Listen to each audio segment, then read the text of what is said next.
యోబు గ్రంథం 22వ అధ్యాయం 22-23 వచనాల్లో యోబు చక్కని విషయాన్ని మనకి నేర్పిస్తూ ఉన్నాడు.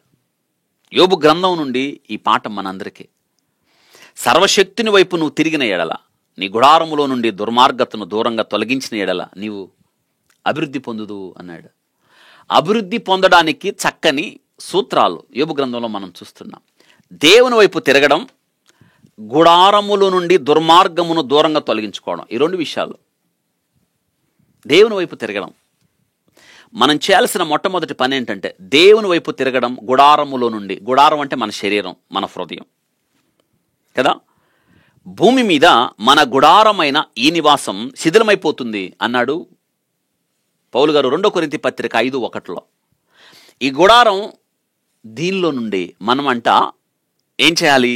దుర్మార్గమును, పాపమును, దుష్టత్వమును, కీడును, దేవునికి వ్యతిరేకమైంది తొలగించుకోవాలి. అతిక్రమములు దాచువాడు వర్ధిల్లడు, కాని వాటిని ఒప్పుకొని విడిచిపెట్టువాడు కనికరం పొందును. ఇదే దుర్మార్గమును తీసివేసుకోవడం. మనం చాలాసార్లు ఆ పాపాన్ని అలాగే ఉంచుకొని దేవుని దగ్గరికి వస్తాం. ఎలా సాధ్యం అది? దేవుడు పాపులు మనవి ఆలకించడు. ముందు ఆ పాపము నుండి మనం వేరు చేయబడాలి.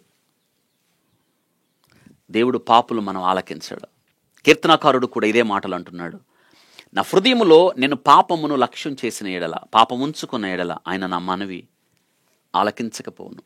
మనం చేయాల్సింది ఏంటంటే అభివృద్ధి పొందినట్లుగా, విస్తరించినట్లుగా మనం ఏం చేయాలంటే ఆయన వైపు తిరగడం చాలా ప్రాముఖ్యం. ఆయన వైపు తిరగాలి. మనం ఆయన వైపు తిరగాలి. ఎందుకో తెలుసా? ఆయనే మనకు ఆధారం, మన వనరు ఆయన, మనకు చాలిన దేవుడు అన్ని పరిస్థితుల్లో.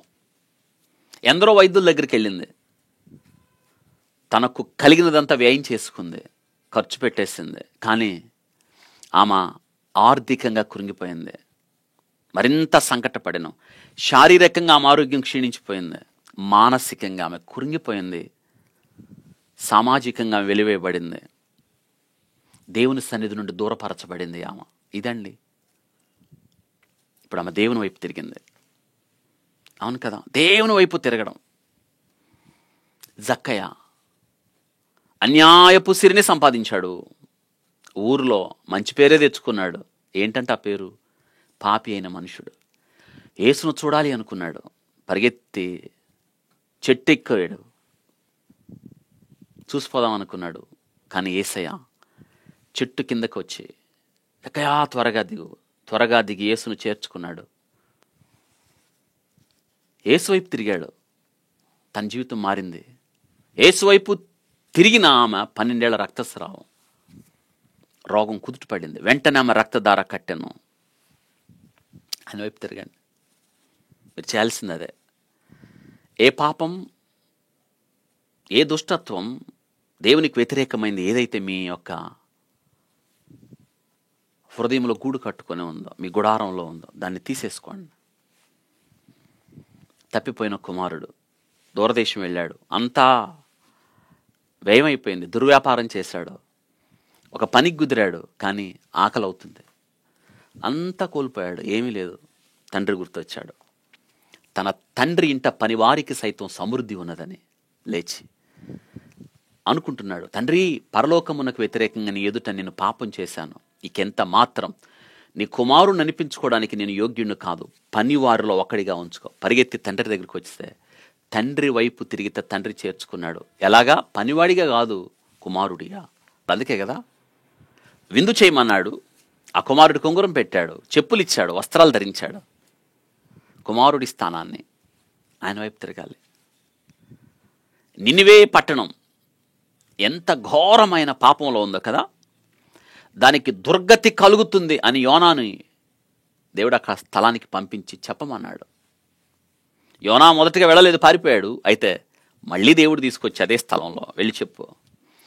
యోనా వెళ్ళి ప్రకటించిన తరువాత వారి పాపాలు ఒప్పుకొని వారి పశ్చాత్తాపంతో దేవుని వైపు తిరిగారు. యోనా గ్రంథం 3వ అధ్యాయం 10వ వచనంలో, ఈ నినివే వారు తమ చెడుతన మానుకొనగా వారు చేయుచున్న క్రియలను దేవుడు చూచి పశ్చాత్తాపడి వారికి చేయుదునని తాను మాట ఇచ్చిన కీడు చేయకమానెను. తమకు కీడు వచ్చునన్న ప్రకటన వినగానే దేవుని వైపు తిరిగి ప్రార్థించి నాశనం నుండి తప్పించుకున్న నినివేవారు.